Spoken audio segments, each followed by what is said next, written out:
Good evening. Coming up tonight, a carnival catastrophe almost occurred at the state fair this weekend. Find out what happened. The Gamecocks might have taken the win this week in football, but another Carolina program wasn't that lucky. Find out who coming up. And the COVID-19 vaccine is soon going to be available for a new age group. Details coming up. But first, it was a sunny day here in the capital city. Our meteorologist Frank Martinez is in the studio to tell us what's happening with the weather right now. Yes, it is going to be sunny for the rest of our week and our weekend. The start of next week, we might see some rain, so please stay tuned because I will continue to give you the weekend forecast and the week to follow here on SGTV Nightly News.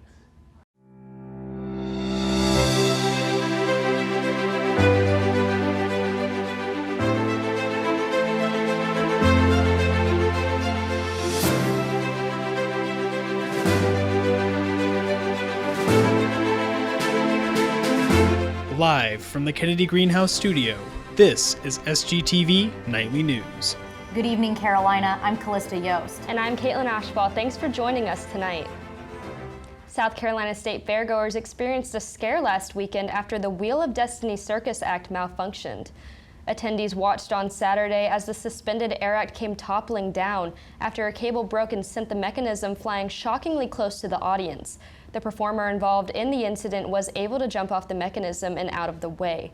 No one performing or watching the act was injured, and the equipment is currently undergoing inspection.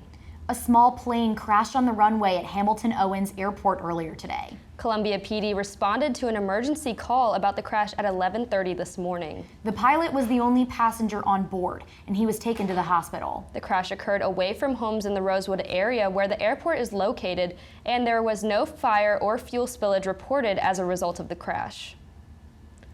Governor Henry McMaster is vowing to fight against a proposal by the Occupational Safety and Health Administration to take control of South Carolina's workplace safety plan. This proposed action is due to the absence of federal safety standards in healthcare settings, specifically those related to COVID-19. These safety standards include, but are not limited to, providing N95 respirator masks and other related safety equipment, and ensuring a safe 6-foot distance between workers and patients. If South Carolina fails to meet these requirements, OSHA warns they may step in. McMaster responded to the idea in a tweet saying, quote, "To protect South Carolina's employers, I have instructed LLR Director Emily Farr to begin immediate preparations for a vigorous and lengthy legal fight," end quote. South Carolina DHEC is expecting to receive more than 150,000 COVID vaccines of Pfizer vaccines in the first week of November. But these vaccines are for a new demographic, children ages 5 to 11. Kids this age are not yet eligible for the vaccine, but it's expected that federal health officials will approve emergency authorization to give kids the Pfizer shot within the next 2 weeks. The state has already started rolling out plans to administer those vaccines when they get the go-ahead.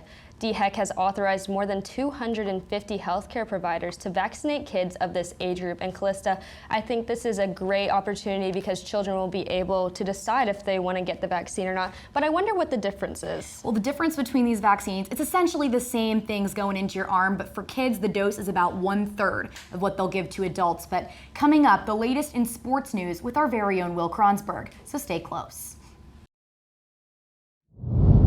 Welcome back, everyone. Despite the Gamecock football team winning last week, not every team can be so lucky. SGTV News 4 sports anchor Will Kronsberg is here with the details. Will? Thanks, Callista. To be honest, I planned out a great weekend preview for all 3 FBS football teams, the Palmetto State, including the undefeated Coastal Carolina Chanticleers. But then something weird happened. After 697 days without losing a regular season game, they lost. They failed to Chanticleer this hurdle and dropped the game 30-27 to Appalachian State. Star quarterback Grayson McCall threw for nearly 300 yards, but only 1 touchdown. And midseason All-American tight end Isaiah Likely had just 2 catches for 32 yards. The star for the Mountaineers was Clemson transfer Chase Bryce, who tossed 2 scores and accounted for 381 yards of offense.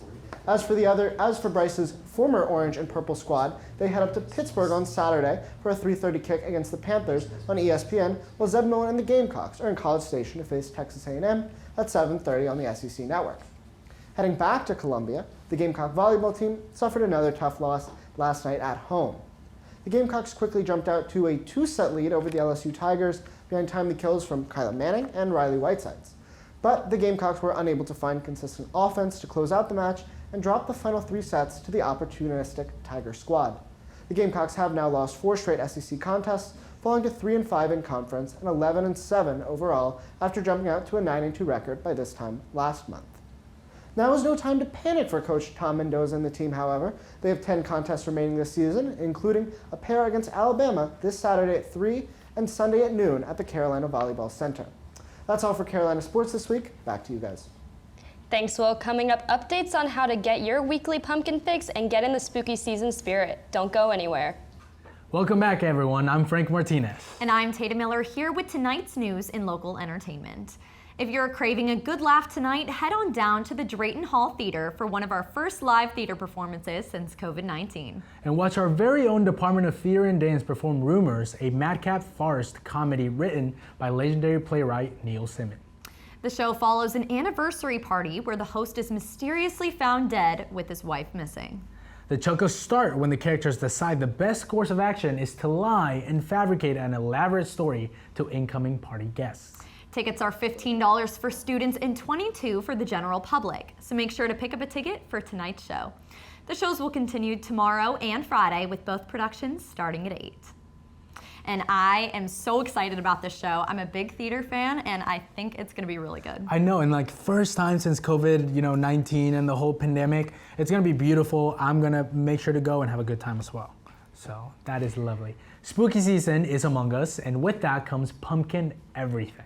And if you like pumpkin carving, Carolina Productions will be hosting a carving event on Wednesday, October 27th from 3 to 6 here on Davis Field. So speaking of pumpkins, have you seen the trend on TikTok where they basically grab a pumpkin, carve it, and then put it over their heads? Oh, and, with the take photo pictures? shoots? Yeah. Oh my God, yes. As a photographer, I think that's really cool. I really want to do it. All right, we'll do it. We'll do it. Columbia Catacombs, fantastical folklore, and creepy chronicles of the dead, all in South Carolina. As we inch closer to Halloween, get your spook on with the South Carolina State Museum this weekend, where they take the public on a dark history tour. These tours explore a variety of infamous and legendary tales, all kept beneath Columbia's streets. While a self-guided experience is available, the museum recommends the educator-led tours at 10:30 a.m. and 2:30 p.m. this Saturday. These tours are only suitable for children ages 12 and up, so prepare to be scared and leave the building with a chill crawling down your spine. Ghost tours are my favorite thing, and I heard that ambassadors of South Carolina are starting them up as well. You know what? That is absolutely awesome. Very lovely. You know, gotta represent, and I do love to get scared. So it's a good way to do it. Now, this Halloween will mark the 8th annual Go Leo 5K Family Walk and Halloween Festival mix. There will be music, trick-or-treating, face painting, and games, a mixture between the competition of a 5K, the joy of a festival, and the spookiness of Halloween. The event will be from 8:30 to 11 a.m. at Saluda Shoals Park, so make sure to wear your favorite costume and get your run on. What's going to be your costume this year? You know what? Put me in the spot over here. I actually don't have an idea. Maybe if you guys have seen the movie Coco, you know, Miguel, but we'll see. That's all we have for your entertainment news tonight. Coming up after the break, I'll tell you whether to grab the sweater or the shorts going into your weekend. We'll be right back. Welcome back, Gamecocks. I am Frank Martinez, your local weatherman, and let's get right into our weather headlines for this week. We can see that today was actually pretty clear and sunny. We did have a little bit of cloud coverage, but it was what we expect now from fall. We will have these consistent lower temperatures now, you know, full swing, hopefully of fall. You never know with this Carolina weather. We might go right back up next week, and I might be completely wrong. We'll see. Weekend is a little cold, but sunny, so that's lovely. No rain. The rain will actually come Monday night. We start to have a 30% chance of rain, and Tuesday we'll see that chance of rain increase a little bit. We're gonna go directly to your highs today in Carolina. We can see that we still have that consistent lower temperature, that fall temperature, which is lovely. We had the 81 here in Columbia, the 81 in Sumter, and the 81 in Orangeburg. That was our kind of consistent number across the middle of Carolinas. And you guys can see over all the other ones there. Lowest one was over here, Greenwood, 74. Lovely to see. For the temperature right now, it's actually around 75 and it feels like 75. We have a northeastern wind of 6 miles per hour and the humidity is 67%. Our night is very clear, so if you are looking for the Big and Little Dipper, you can look up and hopefully see it. I can never find it, but we'll see. Our local time is 7:13. Sunset was actually at 6:42. Moving swiftly on to our week, we can see that for our Thursday here, we did have the clouds staying with us, but we had the high of 81 for Friday. That trend is going to kind of continue. We're going to go up a little bit in temperature to that 82.